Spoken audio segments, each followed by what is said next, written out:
नमस्कार। आखिर देश में ये चल क्या रहा है?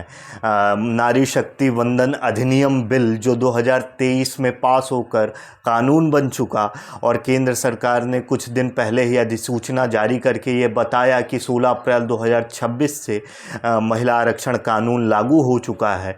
तो फिर ये हल्ला क्यों मचाया जा रहा है कि विपक्ष के लोगों के द्वारा महिला आरक्षण बिल पास नहीं होने दिया गया? मैं सच कहूँगी मगर हार जाऊँगी। वो झूठ बोलेगा और लाजवाब कर देगा।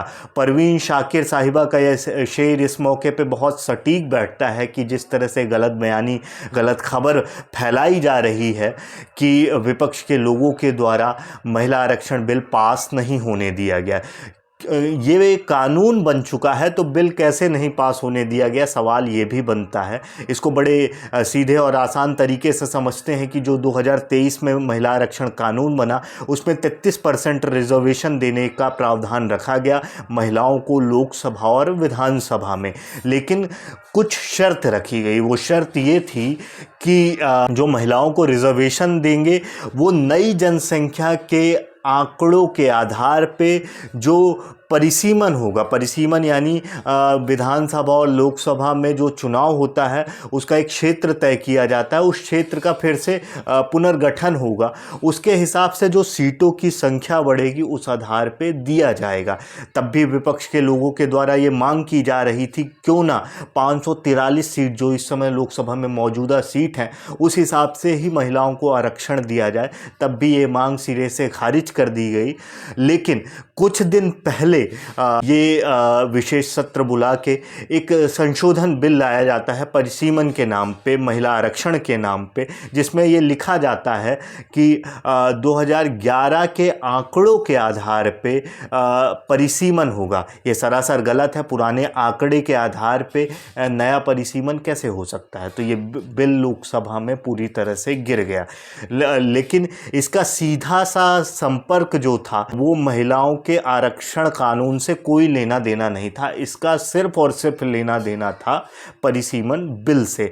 इसको बड़े आसान तरीके से समझते हैं, पुरुषों की चालाकी समझते हैं कि जो एक रोटी है, एक रोटी अगर दो बराबर भागों में बंटनी चाहिए, लेकिन पुरुषों का लालच देखिए, वो ये बोलते हैं कि भाई हम एक रोटी को तुम्हें खाने नहीं देंगे। उसमें भी उनके अंदर अगर दया भाव जागती है तो बोलते हैं कि भैया रिजर्वेशन आपके लिए देते हैं, लेकिन इस पूरी रोटी में नहीं देंगे।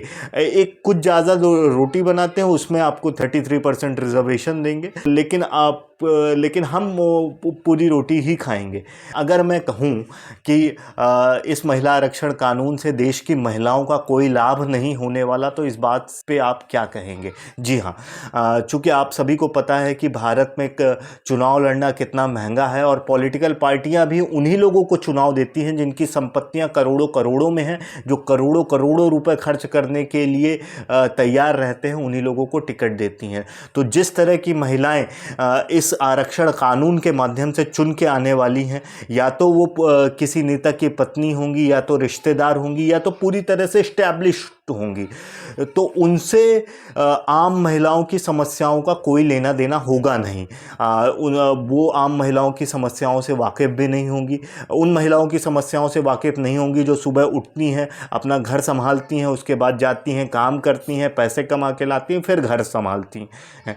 तो इन महिलाओं का जो चुन के गई हैं उनका इन महिलाओं की समस्याओं से कोई लेना देना नहीं, और उन महिलाओं की समस्याओं से भी कोई लेना देना नहीं है जो दिहाड़ी मजदूरी करती हैं और जो रोज़मर्रा की जीवन में तमाम तरह की दिक्कतों का सामना करती हैं, उनसे उनका कोई लेना देना नहीं है। तो तमाम तरह की पॉलिटिकल पार्टियों से एक मांग भी है कि आप जब ये रिजर्वेशन, ये आरक्षण लेके आ रहे हैं तो एक आरक्षण और लेके आइए कि गरीब और महिलाओं को चुनाव लड़वाने का आरक्षण। जी हाँ, जिस तरह से इन्होंने 33% रिजर्वेशन महिलाओं को आरक्षित किया है, कानून बना दिया है कि 33% महिलाएं विधानसभा और लोकसभा में लड़के आएंगी और महिलाओं की आवाज़ उठाएंगी, उसी तरह से उसके अंदर भी 33% रिजर्वेशन गरीब महिलाओं का और उन महिलाओं को टिकट देने के लिए होना चाहिए जो सामाजिक तौर पे सक्रिय हैं, जो ज़मीन से जुड़ी हुई हैं, जिन्हें महिलाओं की एक्चुअल समस्याएं पता हैं और जो सदन में जाके गरीब महिलाओं की, मामूली महिलाओं की, आम महिलाओं की समस्याएं उठाएंगी, जिससे देश में महिलाओं का सशक्तिकरण बहुत तेज़ी से बढ़ेगा। क्या लगता है आपको? क्या ये मांग जायज़ है? तो मुझे कमेंट बॉक्स में ज़रूर बताएं। शुक्रिया।